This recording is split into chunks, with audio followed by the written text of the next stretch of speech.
हम सबों के बड़े ही प्रिय गुरु भाई परमानंद जी,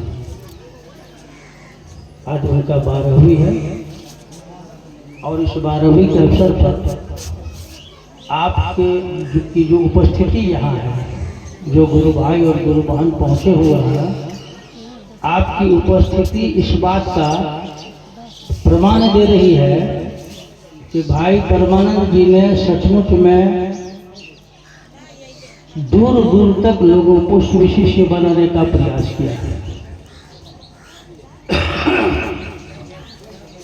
साहब श्री हरिंद्रानंद जी का जो संकल्प है,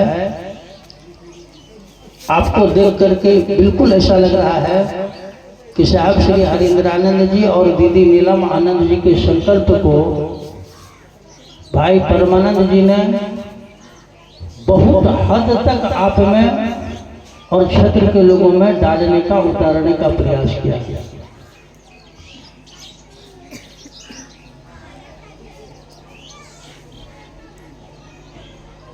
भगवान शिव गुरु हैं, आप और हम उनके शिष्य हैं, और ये जो शिव शिष्यता की धारा में साहब श्री हरिंद्रानंद जी ने जो बात कहा है, यदि आप उस पर गौर करेंगे तो पाएंगे उन्होंने लिखा है कि शिव जो गुरु हैं, यदि यह शिव सचमुच में लोगों के गुरु, आपके हमारे लोगों के गुरु हो, तो इसका क्या प्रभाव पड़ेगा। तो उन्होंने लिखा कि शिव गुरु की जन जन में स्थिति से, शिव गुरु की जन जन में होने से हर आदमी का मन यदि यह समझे कि शिव मेरे गुरु हैं, मैं शिव का शिष्य हूँ, इसका प्रभाव क्या पड़ेगा व्यक्ति के जीवन पर। कहा उन्होंने, इससे व्यक्ति का जो हृदय है, हृदय में सुंदर भावना पैदा होगा, व्यक्ति के मन में जो विभिन्न प्रकार का विकार, ऊंच नीच, जाति, धर्म आदि आदि, यानी व्यक्ति में समानता आएगी। और इतना ही नहीं, साहब जी ने कहा कि जैसे जैसे व्यक्ति का मन यह समझेगा कि शिव गुरु हैं, मैं शिव का शिष्य हूँ, शिव मेरे गुरु हैं, वैसे वैसे व्यक्ति का मन शांत होगा, अस्थिर होगा, मन की बेचैनी दूर होगी। और जब मन शांत होगा, अस्थिर होगा, मन की बेचैनी दूर होगी, इसका प्रभाव क्या पड़ेगा। प्रभाव पड़ेगा आपस का प्रेम लोगों का बढ़ेगा। जो अशोक चर्चा में तो लोग सुनते हैं समाज में, हम और आप उदाहरण में देते हैं कि शिव का जो परिवार है, इस परिवार में हम देखते हैं कि वहाँ बाघ भी है, बैल भी है, बाघ बैल का जन्मजात दुश्मन है, बैरी है, वहाँ मोर भी है, सर्प भी है, मोर सर्प का जन्मजात दुश्मन है, बैरी है, सर्प है, चूहा है, जो एक दूसरे का दुश्मन है। लेकिन हम और आप शिव चर्चा के क्रम में बात करते हैं कि यहाँ शिव के परिवार में बाघ बैल को नहीं खा रहा है, मोर सर्प को नहीं खा रहा है, सर्प चूहा को नहीं खा रहा है। यहाँ विपरीत प्रवृत्ति के लोग, विपरीत स्वभाव और संस्कार के लोग एक साथ घुल मिल कर रहते हैं। और आप लोगों ने एक बार सुना भी होगा, मोबाइल पर जब कोरोना काल में साहब लाइव आए थे, और जो साहब के द्वारा लिखी गई पुस्तक है, साहब श्री हरिंद्रानंद जी के द्वारा, आओ चले शिव की ओर, उस पुस्तक में एक पंक्ति है, साहब कह रहे हैं कि मेरी स्व अनुभूति है। शिव शिष्य हरिंद्रानंद साहब कह रहे हैं कि मेरी स्व अनुभूति है। क्या है मेरी स्व अनुभूति। कहा उन्होंने, पीड़ा के क्षणों में शिव के दया का संचार त्वरित हो जाता है। यानी जब दुख आता है तो दुख के समय में शिव की दया, शिव की दया मतलब जैसे ही शिव की दया का संचार, त्वरित का मतलब होता है कि तेज होता है, बढ़ जाता है। तो जैसे ही शिव की दया का संचार तेज होगा, यह दया का संचार होगा किसके ऊपर में, होगा शिष्य के ऊपर। शिव की दया का संबंध है शिष्य से। दया का मतलब है कि दया जो करेंगे वह है गुरु, और जब गुरु की बात आएगी तो गुरु का संबंध होगा मात्र शिष्य से, गुरु का संबंध और किसी से नहीं होता। तो शिव शिष्य हरिंद्रानंद जी ने लिखा कि पीड़ा के क्षणों में शिव के दया का संचार त्वरित हो जाता है। और फिर उन्होंने कहा शायद यह सबों के साथ होता है। शायद साहब कहने कि शायद यह सबों के साथ होता है, जिनके प्रिय शिव हैं अथवा जो शिव के प्रिय। जिनके प्रिय, यह घटना किसके साथ घटेगी? तो जिनके प्रिय है शिव अथवा जो शिव के प्रिय।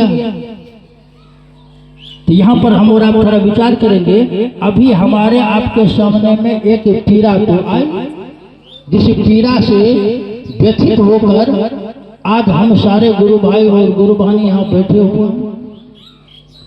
यह पीड़ा हम शिव शिष्यों के जीवन में भी, सामान्य जीवन में भी बार बार आता है। लेकिन जो स्थितियां या जो मानसिक हालात शिव शिष्यों के जीवन में आ रहा है गुरु की दया के प्रभाव में। अभी तो मान लीजिए हम परमानंद भाई की बात कर रहे हैं। 1 साल पूर्व समय गुजरा है, हमारे साहब श्री हरिंद्रानंद जी शरीर छोड़े, और जो लोग गए थे उनके दाह संस्कार में 10 लाख से ज्यादा भीड़ आई थी रांची में। हम लोगों ने तो प्रत्यक्ष देखा है, बहुत सारे लोग थे। और यह भी देखा गया कि उनके दाह संस्कार में और उनके श्राद्ध कर्म में, साहब श्री हरिंद्रानंद जी के श्राद्ध कर्म में, भारत के किसी भी हवाई अड्डा से जो हवाई जहाज आती थी रांची, उसका भाड़ा लगभग 5-6 गुना ज्यादा बढ़ गया था। धीरे धीरे हो गई थी, टिकट नहीं मिल रहा था।